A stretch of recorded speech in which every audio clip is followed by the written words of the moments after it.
Chers amis, bonjour. Bâtissons-nous vraiment sur la pierre d'angle posée en Sion selon le prophète Ésaïe? Le Seigneur nous a avertis. On peut faire des miracles, prophétiser, dire Seigneur, Seigneur, et pourtant être rejeté. Pourquoi? Peut-être parce qu'on ne bâtit pas sur le vrai fondement. La pierre d'angle vient du grec acrogonios, qui désigne à la fois la pierre de fondement du bâtiment et la clé de voûte ou pierre de faite, celle qui soutient l'ensemble de la structure. Ces deux éléments peuvent définir le Seigneur. La pierre angulaire est la première pierre, le fondement sur lequel tout repose. La pierre de faite est la dernière pierre, la touche finale qui maintient le tout ensemble. En tant que travailleur dans le bâtiment, Jésus savait exactement ce qu'il disait. Il est notre commencement et notre achèvement. Éphésiens 2, verset 20. Vous avez été édifiés sur le fondement des apôtres et des prophètes, Jésus-Christ lui-même étant la pierre angulaire. En lui, tout l'édifice, bien coordonné, s'élève pour être un temple saint dans le Seigneur. En lui, vous êtes aussi édifiés pour être une habitation de Dieu en esprit. Une pierre d'angle en sillon. Quel était le fondement des apôtres eux-mêmes basé sur le fondement des prophètes? Dieu a posé une seule pierre pour fonder son œuvre. Pas à Rome, pas à New York, ni à Paris, pas dans nos traditions humaines. Il l'a posée en Sion. Ésaïe 28, 16. C'est pourquoi ainsi parle le Seigneur l'Éternel. Voici, j'ai mis pour fondement en Sion une pierre éprouvée, une pierre angulaire de prix, solidement posée. Celui qui la prendra pour appui n'aura point hâte de fuir. Cette pierre, c'est Yeshua le Messie, rejeté par les hommes, mais choisi par Dieu, pierre vivante et précieuse pour ceux qui croient. Pourtant, on ne peut pas dire aimer le Seigneur tout en rejetant l'endroit où Dieu l'a posé. Si on n'est pas une idée abstraite, c'est Jérusalem, c'est Israël, c'est le cœur du plan de Dieu. Seigneur, Seigneur. Matthieu nous parle de gens qui prêchent, qui prophétisent, qui chassent des démons, mais ne sont pas reconnus du Seigneur.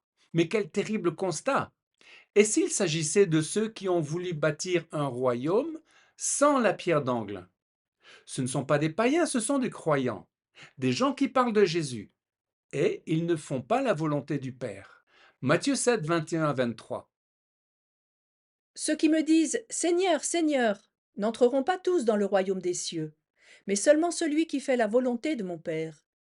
Plusieurs me diront en ce jour-là, Seigneur, n'avons-nous pas prophétisé en ton nom, chassé les démons, fait beaucoup de miracles?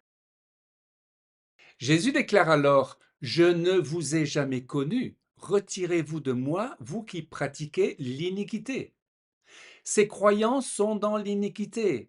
Le mot grec ici est anomia, c'est-à-dire sans Torah, dans la confusion et dans un esprit d'indépendance. Ils parlent du Seigneur, mais ne connaissent pas ses voies et son plan.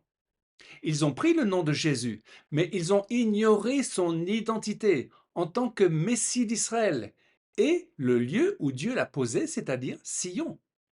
Beaucoup aujourd'hui veulent un Messie universel, sans racines, sans Israël, sans Jérusalem. C'est une illusion. Parlons de la maison sur le sable. Juste après ce passage, Yeshua donne une parabole. Elle est limpide. Il y a deux maisons. L'une est bâtie sur le roc, l'autre sur le sable. La première tient dans la tempête, la seconde s'écroule. En fait, le sable, c'est ce qui change, glisse, s'adapte aux modes, une foi émotionnelle, humaniste, déconnectée du plan de Dieu. Le roc, c'est l'Éternel, le rocher d'Israël. C'est le Messie enraciné en Israël, porteur de la volonté du Père. Bâtir sur Yeshua, c'est donc s'attacher au Messie juif, au plan du royaume annoncé par les prophètes, avec Israël comme canal de bénédiction pour les nations. Matthieu 7, 25.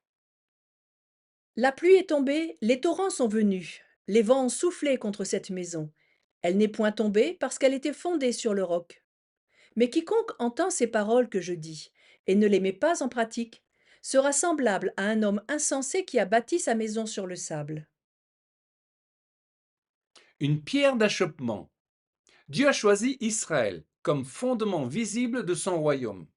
Rejeter Israël, ou le réduire à une parenthèse, c'est rejeter la pierre et son socle. L'Église qui méprise Israël s'auto-sabote spirituellement. On ne peut pas dire Seigneur, Seigneur, en ignorant ou dénigrant ce que Dieu aime, c'est-à-dire Sion, son peuple, son alliance. 1 Pierre 2, verset 6. Voici, je mets en Sion une pierre angulaire, choisie, précieuse, et celui qui croit en elle ne sera point confus. L'honneur est donc pour vous qui croyez. Mais pour les incrédules, la pierre qu'ont rejetée ceux qui bâtissaient est devenue la principale de l'angle, et une pierre d'achoppement et un rocher de scandale.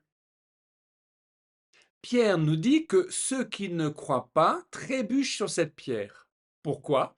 Parce qu'ils désobéissent à la parole, ils refusent le fondement choisi par Dieu.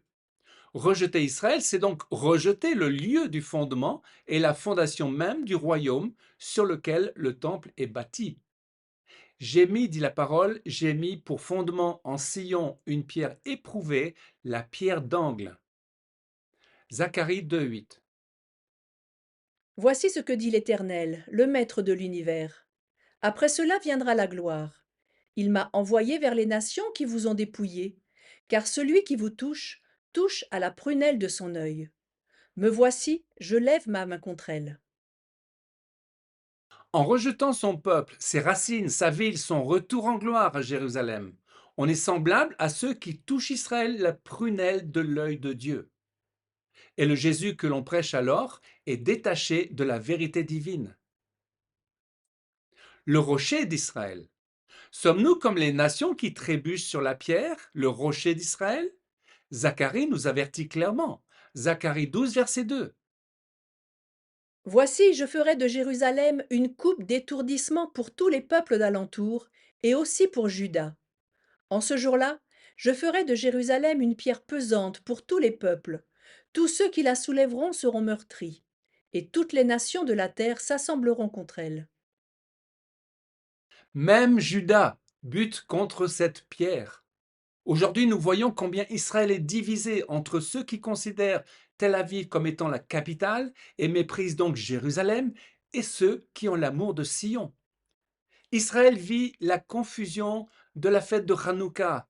C'est cette fête qui révèle la bataille qui se déroule dans le ciel entre un Israël humaniste d'influence grecque, que combattent d'ailleurs les Maccabées, et l'Israël posé sur le bon fondement des prophètes.